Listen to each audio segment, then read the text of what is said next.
நீதிபதிகள் 18ஆம் அதிகாரம் 21ஆம் ஐந்து கையில் மரணமோ ஜீவனோ நாவின் அதிகாரத்தில் இருக்கும். அதில் பிரியப்படுகிறவர்கள் அதன் கனியை புசிப்பார்கள். எல்லா கண்களை மூடி நாம் ஜெபிப்போம். அப்பா பிதாவே, இயேசுவின் நாமத்தில் முடித்து வருகிறோம். கர்த்தாவே, எங்களோடு கூட பேசுங்க. ஆவியானவரே, இந்த வசனத்தில் இருக்கிற சத்தியத்தை கர்த்தாவே சரியான விதத்தில் ப்ரெசன்டேஷன் செய்ய உதவி. இந்த சத்தியம் எல்லாருக்கும் புரியணும், எல்லாருக்கும் வரணும். இங்கேருந்து போகும்போது கர்த்தாவே, எஸ் ஹல்லேலூயா, வேற ஒரு மனுஷனும் நம்ம போகணும். நீங்கள் எங்களுடைய இயேசு கிறிஸ்து நாமம். ஹல்லேலூயா. பிரைஸ் சொல்வாங்க. இல்லை சொல்லுங்க, மரணமும் ஜீவனும் நாவின் அதிகாரத்தில் இருக்குது. இல்லை சொல்லுங்க, நாவின். எத்தனை பேர் நாவை எடுத்துன்னு வந்தீங்க? நாவை எடுத்துன்னு வந்தீங்களா? உங்க நாவு எங்க?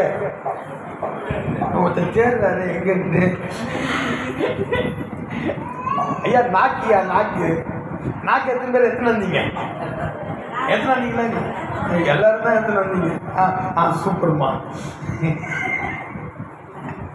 அம்மா நாக்கே நீதி கட்டாங்க, எடுத்துன்னு வந்துட்டேன்.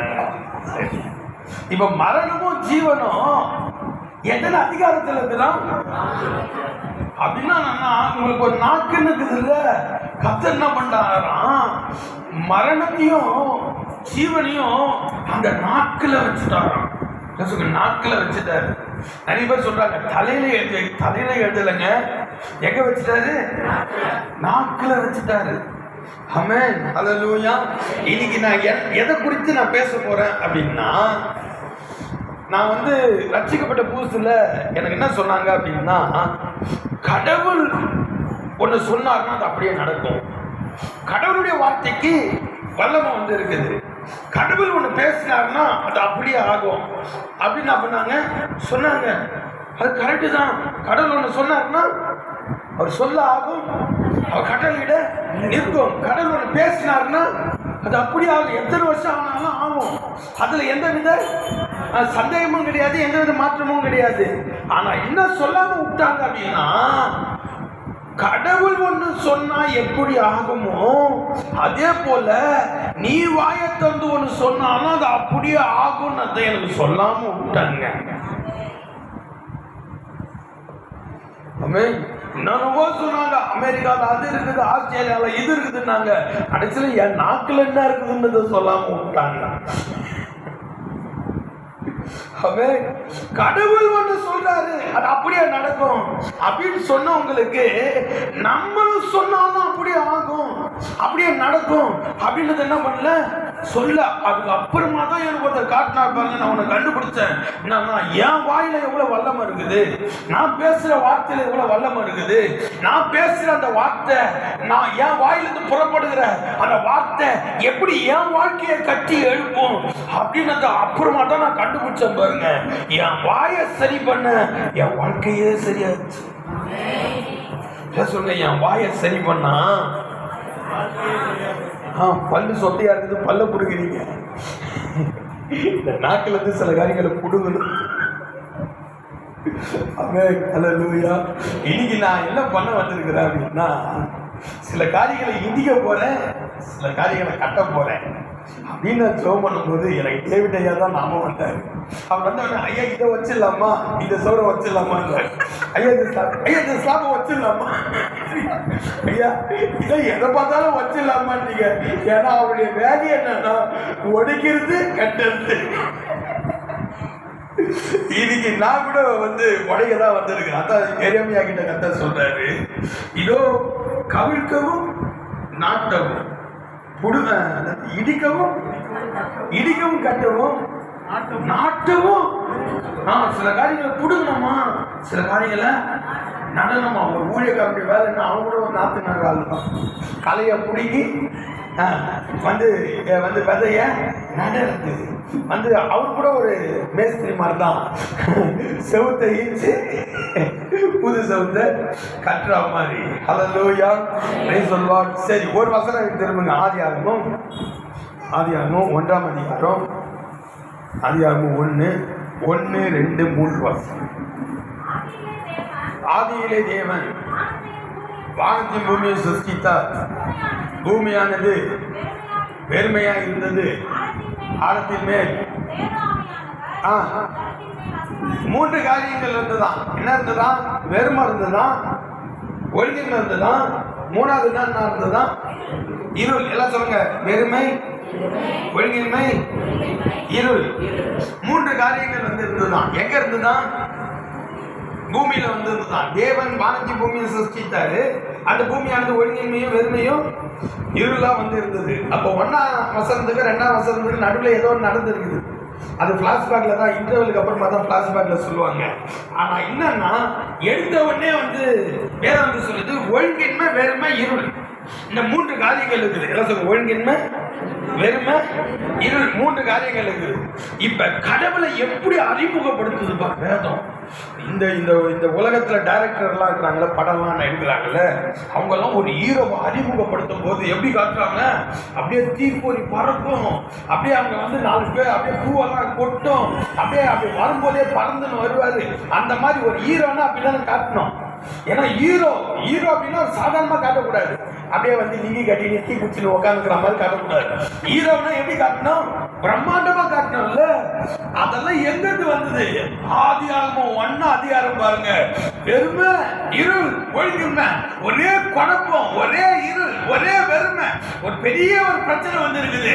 அங்க அறிமுகப்படுத்துது தேவன் வந்தாராம், வெளிச்சம் உண்டாக கடவுள் என்றார்.